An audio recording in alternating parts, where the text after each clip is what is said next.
Hi friends, Miss Cindy here from the Mahopac Public Library once again with some more Take and Make crafts. Today we're going to be making this lovely friendship bracelet. I don't know if you're aware, but February 17th is International Random Acts of Kindness Day. So we're celebrating here at the library the whole week.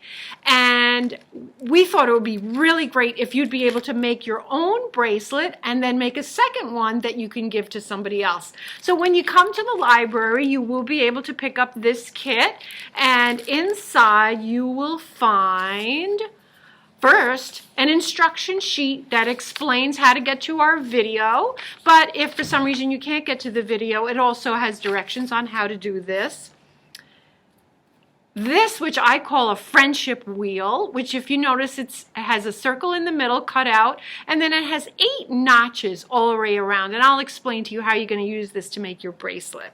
And you will also have 2 sets of yarn, and there are 7 strands of yarn in each set, and they're knotted at the end. So you'll be able to make 2 bracelets like this. So I'm going to tilt the camera down so you can see my workspace, and I'll explain as we're going along how to make this bracelet. So the first thing you're going to do is we'll start with one of the strands of yarn. You want to take your knot and push it right through that hole in the center of your friendship wheel.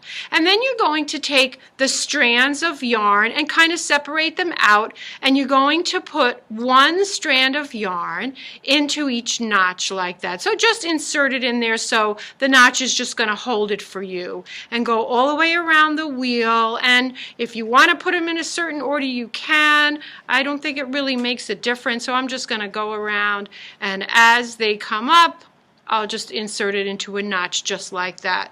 Here's the last one. I thought rainbow colors would be great because they've come to symbolize acceptance of all different types of people that you might meet. So I thought rainbows would be great for International Random Acts of Kindness Week. So you'll notice that we only have 7 strands of yarn, so there's 1 empty notch here, and that's kind of important for showing how to do your wheel. So what you're going to do is I would hold the wheel so that the notch is at the top. And what you're going to do is count 3 more notches. So we're going to go clockwise. So we're going to go around the way a clock moves. If you still have analog clocks in your house, the hands move in that direction. So we're going to count 1, 2, 3. So the 3rd strand is this bright yellow. And we're going to pull it out of the notch and move it up to the empty notch, and just stick it right in there.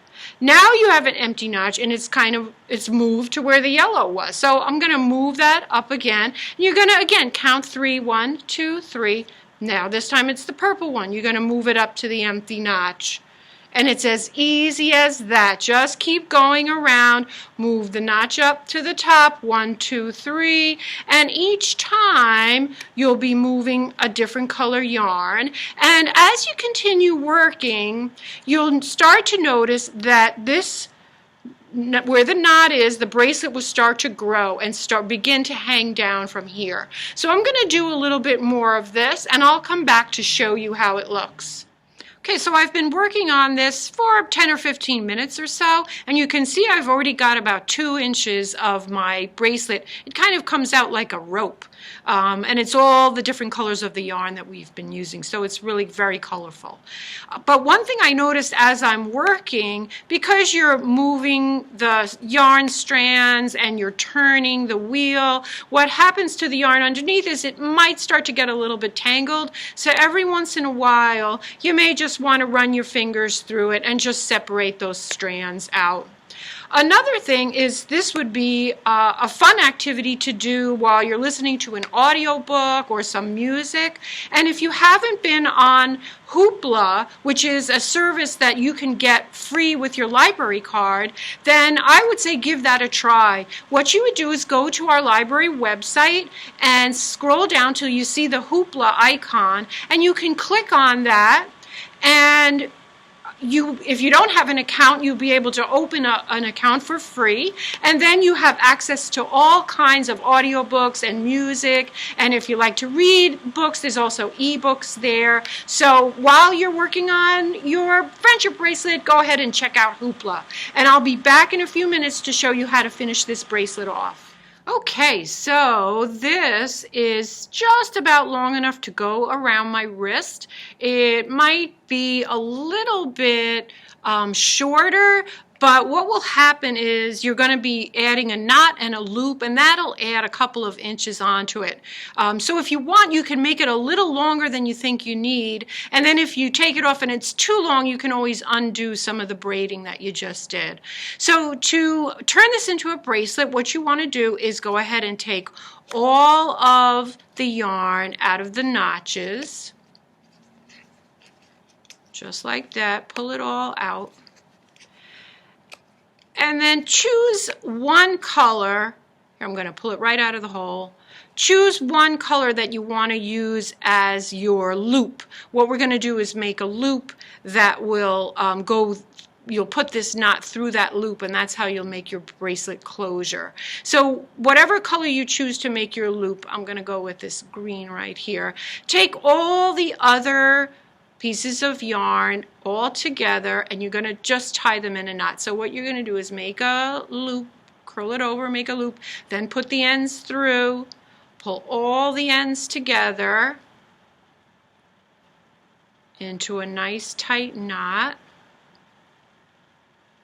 And with the one that you left out, you're going to make a loop, and it doesn't have to be a big loop. The way you do that, it's really called a slip knot. You curl it over, but instead of pulling the whole strand through, you're going to fold it and pull a loop through.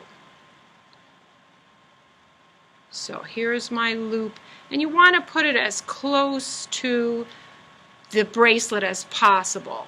And what you can do right now, you see how big my loop is. Obviously, I don't need a loop this big, but that's why it's called a slip knot, because what you can do then is just pull on this to get the size of the loop that you want. And you don't need a large loop to slip over that knot. So something around that size there. Okay, and then what you're going to do, you want to tie that off, because otherwise that knot will continue to slip, and you don't want that loop to change size. So you want to just tie it off. Yep. And then you can clip, if you want, I suppose you could leave these as a tassel, or you could clip off all the extra, some of the extra there. And then go ahead and you put your bracelet on. You can slide your knot right through that loop, and now you have a friendship bracelet that you can wear or give to somebody else. So remember that you don't have to do this all at once. I was able to get this done in about a half an hour, but if you get tired, take a break and go back to it later. It's the same thing that we did with the weaving. Remember to have fun with it. If you have any other yarn at home, you could try making them in different colors. The two bunches of yarn that I've given you in your kits are slightly different, so your bracelets will look slightly different when you finish with them. Remember to come to the library to pick up your kit, and it comes with the instructions. Remember, while you're here, to join our kindness club. We're having a kindness club to celebrate International Kindness Day and International Kindness Week. So please come to the library. I'll see you at the Youth Services desk, and happy Kindness Day.